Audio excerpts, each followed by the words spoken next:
Why have you come today? To protest against the genocide that's happening in Gaza and Palestine. I don't think it's fair. Stop killing innocent people and innocent children because they are my brother and sister and I feel the pain. There are artists in Palestine who are struggling, and we have a professional and a vocational affinity with them, so that is a reason enough we see, I think, to come out and support. Hanukkah's just started, and after this protest I'm going to light the Hanukkah candles, and Hanukkah celebrates the courage and the steadfastness of oppressed and colonized people who refused to assimilate to the ways of the colonizer and insisted that they should keep hoping and keep fighting and keep praying for freedom. That's what the Palestinian people do, and so I'm very proud on Hanukkah to be marching today for Palestinian life and freedom. Well, I think the greatest catastrophe that we've seen unfolding in Gaza is the killing of the children, the innocent lives that have been taken away unnecessarily, and I think we really need to highlight that and bring to the fore to the international community.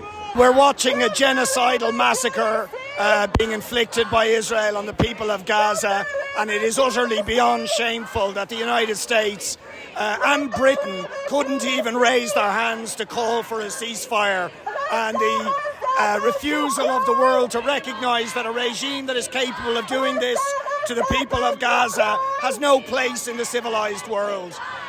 This slaughter will only stop when the world imposes sanctions on this brutal, murderous apartheid regime.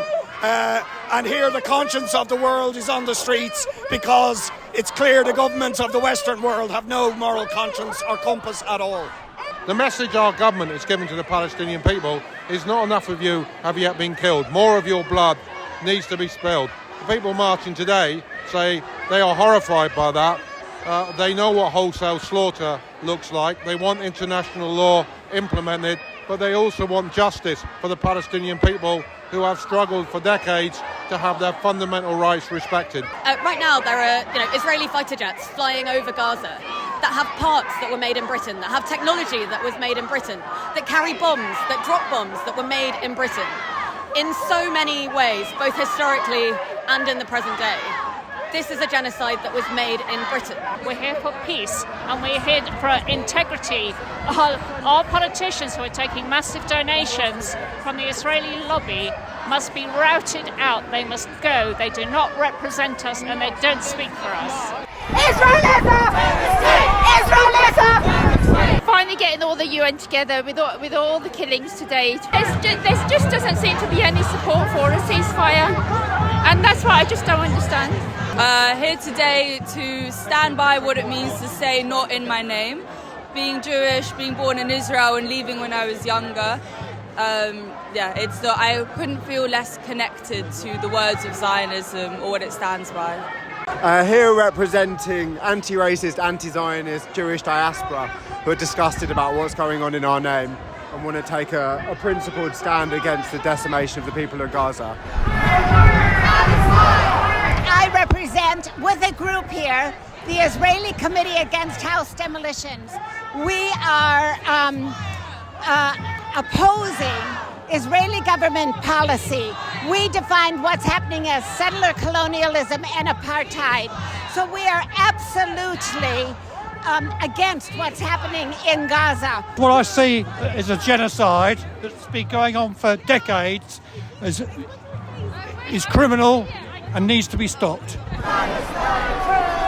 It's just incredibly painful, and it's the only thing we can do. I know it doesn't do much good, but it's all we can do. We feel so horribly impotent with the situation and just ongoing every day worse than the last. Free, free Palestine! Free, free Palestine! The people of the UK are demanding a ceasefire. We march and we will continue to march until Palestine is free, justice is served and peace is delivered. Ceasefire now! Ceasefire now! We need a ceasefire and we need a ceasefire now. We can't see any more babies being bombed. We can't see any more children being killed. It's too much. I'm an old Jew and the Zionists have got the voice, the Board of Deputies and the rest, and they make out that all Jews support Israel, which they don't. And I think it's really important for Jews to turn out that do not support the Israeli government. Down, down the state of Israel! Down, down the state of Israel! We're here because we are human and we have to act as human, and I want international law to be applied. I feel passionately about this. I've been a medic overseas and I look at those doctors who are being bombed and who won't leave their patients because they feel as passionately as I do about medical care. We can't bomb hospitals. We can't bomb children. We can't kill journalists. We've got to have a proper order in the world, and it's not the one ruled by the United States. Free, free! From the river to the sea! I say to my colleagues over there in Parliament, shame on you! Shame on you for not being prepared to vote for a ceasefire. What can we do against our government, the USA, in the UN? Demonstrate everywhere, all the time, understand the power of the arms trade in this, and understand all those financial interests that are pushing the arms sales at the moment. The US has so far vetoed, so I say to all our friends in the USA, get out in the streets and demonstrate and stop your country allowing this terrible killing to go on in Palestine. Tonight is the third night of Hanukkah, the Jewish festival of the Ner HaTamid, the eternal light.